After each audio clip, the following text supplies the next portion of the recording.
I moved into the old duplex on Hemlock Street because it was cheap and close to the university. Too cheap, honestly.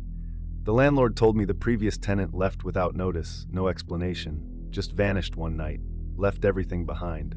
Should have been a red flag. But at the time, I was too broke and too tired to care. The place smelled of dust and mothballs. Peeling wallpaper clung to the walls like old skin, and the wood floors groaned under every step, like the house was complaining. But it was mine, half of it anyway. The other half of the duplex, Unit B, was supposedly still occupied, but I never saw the neighbor. No car, no lights, no noise, just an occasional thump or creak through the shared wall late at night. I figured they were just reclusive. That first night, after unloading what little furniture I had, I collapsed onto the couch. I was drifting to sleep when I heard it, a soft scraping sound from the wall behind me, like nails dragging along the plaster. I sat up. Silence, then a whisper. Not words, just a breathy murmur. Again, from the other side. I knocked on the wall once, a sort of dumb, instinctual hello. No answer, only a faint creak of a floorboard in reply. I slept with the lights on. By day 2, I was telling myself it was nothing, just the house settling. Mice, maybe. Old buildings make noises, I said. I even laughed about it, but the laugh felt dry in my throat. I checked the meter box outside. 2 sets of wires, one for each unit. My power was drawing. The other meter was flatlined, dead. That was odd. That night, I tried to ignore the thumping from Unit B. It came in intervals, like footsteps pacing slowly up and down. Heavy ones, too, but no lights ever turned on. At midnight, I heard what sounded like the front door of the other unit creak open. I peeked through my front window. Nothing. Porch empty. But there was a smell in the air, metallic, like rust or blood. The third night is when it got worse. I had just finished brushing my teeth when I heard my name whispered. Clear, crisp, Daniel. I froze, water still dripping from the toothbrush in my hand. I looked toward the shared wall. The voice had come from there, from the other side. I pressed my ear against it. Nothing but silence. Then bang! A loud thud rattled the wall. I jumped back. My heart pounded so hard I felt it in my throat. I stood in the hallway for what felt like forever, waiting for another sound. Nothing. Screw this, I thought. I grabbed a flashlight, threw on a hoodie, and went outside. I marched across the front steps and knocked on Unit B's door. No answer. I knocked again, louder. Still nothing. I checked the doorknob. Locked. But the moment I touched it, I felt something on the metal. Warmth, like someone had just been holding it. I backed away slowly. My flashlight flickered. The landlord finally returned my calls the next morning. I asked him about Unit B. There's no one in there, he said flatly. But you said someone was living there. I said it's owned. I didn't say it was occupied. Owned. Past tense. I asked who owned it. He went quiet, then hung up. That night, I couldn't sleep. I lay in bed, clutching a kitchen knife under my pillow like a child hiding from the boogeyman. Around 3 a.m., the air turned ice cold. My breath misted. I sat up. From the wall, scratching. Furious, animalistic scratching. It was moving, fast, up the wall, across the ceiling, down the opposite side. Then, knock, knock, knock on my bedroom door. From inside the house, I bolted up, knife in hand. The air felt wrong, thicker, charged like right before a thunderstorm. The door creaked open, nothing there. I crept through the hallway, the boards beneath me groaning with every step.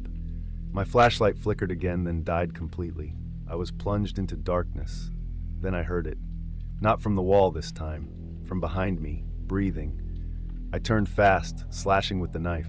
Nothing, just air. I backed into the kitchen, slammed the door, locked it. In the faint light of the moon through the window, I saw something written on the wall, carved, no, scratched, into the wallpaper. You're in my house now. I called the cops. 2 officers came, searched both units. Unit B, empty. No furniture, no signs of life, except, in the far corner of the bedroom, they found a hole behind the wallpaper. A small crawl space, hidden. Inside, they found a mattress, a journal, and bones. Human. The journal belonged to someone named Thomas Reed. He'd been living there off-grid for years, paranoid, convinced someone was watching him from inside the walls. The last page read, I hear him breathing at night. He wears my skin. He knows my name. The police are still investigating. They offered to put me in a motel, but I left town entirely. I didn't pack. I just drove. I've been sleeping in my car. Every time I close my eyes, I hear the breathing. I haven't told anyone where I am, But this morning, I got a text from an unknown number. Just one word, neighbor, and a photo of me sleeping last night. I moved into the apartment on a cold Tuesday afternoon, the kind where the sky stays gray all day and the air feels like wet wool. The place was cheap, barely furnished, and smelled faintly of bleach and something older like dust soaked into the walls. But it was mine. A third-floor, one-bedroom, the kind of rental people only take when they're running from something. Breakups, debt, memories. In my case, it was a little of all three. The landlord, a wiry woman named Linda, gave me the keys with little ceremony. "Quiet hours after 10, she said without making eye contact. "And don't bother the other tenants." I nodded. I wasn't looking for friends, just a place to disappear for a while. I didn't see anyone else while I moved in, but I felt eyes, the kind of heavy silence that presses in, like you're being watched through walls. I started hearing the footsteps on the second night. It was around 1 a.m. I was lying in bed, the soft hum of the fridge the only sound in the apartment. Then, creak, drag, directly above me. I figured it was the upstairs neighbor. Old building, creaky floors, nothing out of the ordinary. But the sound didn't stop. The steps kept going back and forth, for hours. Then came the thud, like something heavy being dropped. Then again, and again. The next morning I asked Linda casually, "Who lives upstairs?" She gave me a strange look. "No one. That unit's been empty since spring. Plumbing issue." "But I heard footsteps last night," I said. She shrugged. "Old buildings. You'll get used to it." I didn't. That night, the footsteps came earlier. 10:41 p.m., same rhythm, creak, drag, thud. But this time I heard something else, a voice. Not words, just a faint, tuneless hum, like someone trying to remember a lullaby they'd only half learned. It rose and fell in jagged notes, each one just a little off, like a music box winding down.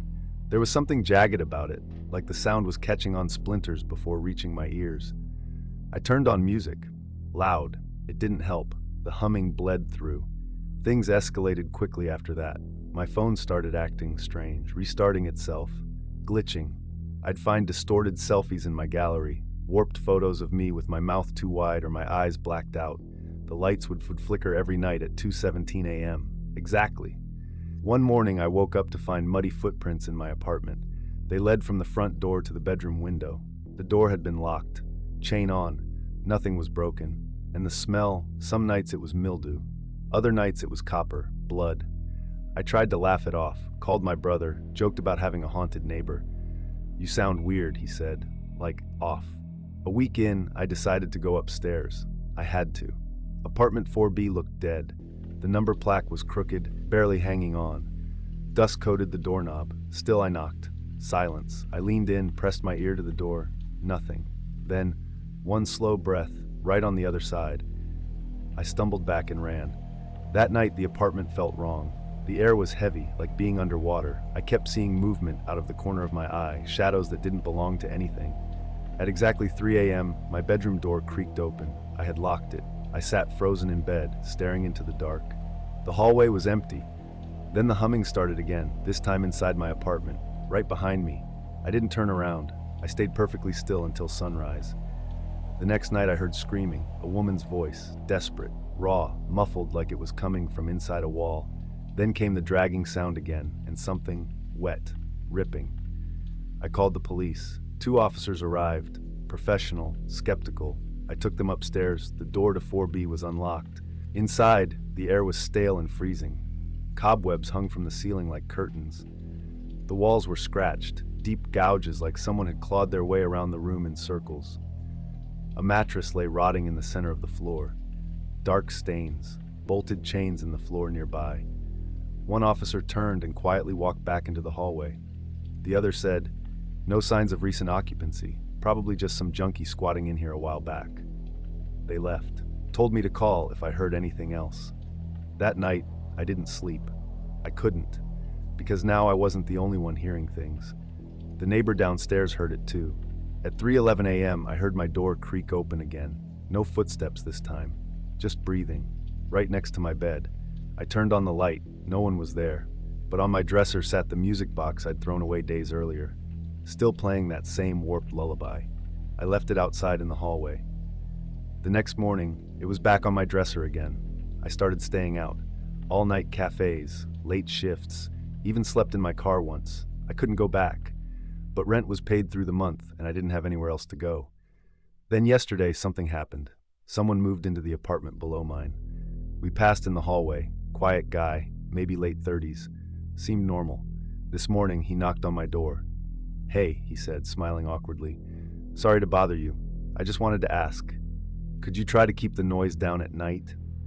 I stared at him. "What noise?" He looked confused. "The footsteps, every night around 3. The humming. It's been making it hard to sleep." My stomach dropped. I hadn't been home in 3 days. I hadn't even been in the building. I smiled weakly and told him I'd keep it down. But inside, I was already packing. Tonight's my last night here. I'm writing this from the floor, surrounded by boxes. The footsteps haven't stopped. They're louder now. Closer. No longer coming from above. They're in the walls. And the humming, it's coming from inside the closet. I'm gonna leave. Right now. I don't care if it's 2 a.m., but first I'll have to check one last thing. I just got a text from the number that belongs to the landlord. "You shouldn't have gone upstairs. I never gave her my number." I moved into 217 West Hemlock Street on a rainy Thursday afternoon. It was one of those desperate decisions, the kind that comes after a streak of bad luck. My previous apartment burned down, faulty wiring, not my fault. I just lost my job, and the landlord here didn't ask too many questions. Just first month's rent and a deposit. Cash only. No lease. The house itself was a fading Victorian tucked between 2 modern townhouses. Peeling white paint, broken porch steps, windows like tired eyes. It looked like it was holding its breath, but it was cheap and quiet. Too quiet. The first few nights were peaceful. Almost too peaceful. No cars, no barking dogs, no kids screaming outside. Just the kind of calm that makes your ears ring. I told myself it was a blessing, a reset. But I noticed things. Little things, like the cracked hallway mirror that kept turning to face outward no matter how many times I turned it to the wall, or the scratching in the walls at night, soft and slow, like claws dragging wood. Rats, maybe. The place was old. The lights would flicker now and then, and the hallway always seemed darker than it should have been, even during the day. But the worst part, the silence didn't feel peaceful. It felt watched. There was a door at the end of the hall that led to the basement. It never shut all the way. The wood was warped, swollen from years of damp. On the 4th night, I wedged a chair under the handle. The next morning, the chair was moved. Not knocked over, moved, just a few feet away. I laughed it off. Maybe I kicked it in my sleep, but the basement door was open. By the 7th night, I'd started dreaming about it. In the dreams, I wandered the house at night, barefoot on cold wood floors. The house was different. Deeper, darker, with more rooms than it should have had. And at the bottom of the basement stairs, something stood watching me, never moving, just watching. I finally asked the grocer 2 blocks down if he knew anything about the house. He paused, eyes narrowing. "You're at that place?" 217, I said. He didn't respond at first. Then he said, "You're the 5th one this year." "What do you mean?" He sighed. "Everyone who moves in there disappears. Cops never find anything. No bodies, no blood, nothing. Just gone." I laughed like it was a ghost story, but he didn't smile. That night, I noticed something else. Nobody looked at the house. Not the mailman. Not the neighbors. People would cross the street to avoid walking past it, like they didn't want it to see them. The dreams got worse. Sometimes I'd wake up in different rooms. Once, I found myself standing in the hallway at exactly 3:13 a.m., just staring into the mirror. My hands were cold and wet, like I'd been outside. I started locking my bedroom door. It didn't help. The whispering began, voices inside the walls, soft and urgent. I could never understand them, but they sounded like they were calling my name. And then the house shifted. Rooms weren't where they should have been. A hallway stretched too far. A window looked out into nothing, just black. I tried to leave. I packed a bag and bolted out the front door. But when I turned the corner, I was back at 217, standing at the front steps. Again, there was a note on the front door, yellow paper, childlike handwriting. It read, "You can't leave until the house chooses another." I tore it down and ran, but every street led back. No phone signal, no Wi-Fi. It was like the house was sitting in its own little pocket of reality, feeding. That night I stopped sleeping. I sat in the hallway, staring at the mirror. At 3:13 a.m., it began to rattle, violently, like something was behind it. I grabbed a hammer and smashed it. Behind the shattered glass was no wall, just a hole. A deep, dark tunnel lined with rotten wood and pulsing with a low vibration, like something breathing behind it. Then I saw it, a pale hand. Long, thin fingers tipped with blackened nails curled from the hole, reaching. I swung the hammer at it, hitting bone. The thing shrieked, a horrible wet sound, and the whole house shook. Light bulbs burst, floorboards cracked. The basement door flew open with a roar. Darkness spilled out like ink, thick and moving, and then the whispers turned to screams. I should have run, but I didn't. I walked into the basement, down the stairs into a place that shouldn't exist. The air grew hot and thick. The walls pulsed like veins. I saw faces in the wood, familiar ones, screaming silently, eyes wide in eternal terror. And then I found it, the heart of the house. It looked like a tree root, or maybe a tumor, writhing and pulsing. It throbbed with a sick light, and every beat echoed in my head. From its surface, faces pressed outward, dozens of them, former tenants. One of them looked like me. I lit a match. The thing recoiled. I struck another and threw it. The fire caught fast. The root burst into flame with a deafening howl. The screams of the trapped rose in a chorus as the house reacted. I ran. The walls closed in, the air boiling, wood groaning and cracking around me. Doors disappeared, windows sealed. But I found a window in the kitchen, the one I hadn't used yet. I threw a chair through it and dove out. Glass tore my arms. My head hit the ground hard. And just like that, silence. I lay on the pavement, bleeding and breathless. The house behind me burned in silence. No sirens, no neighbors watching, just flames and smoke. By morning, it was nothing but blackened rubble. No news reports, no investigation. And officially, the lot at 217 West Hemlock had been vacant for decades. No record of rent, no paperwork. It was like I'd never been there. But I remember. I still hear scratching sometimes, under my floorboards, in the walls. A faint whisper at 3:13 a.m. And I keep matches close, just in case it finds its way back.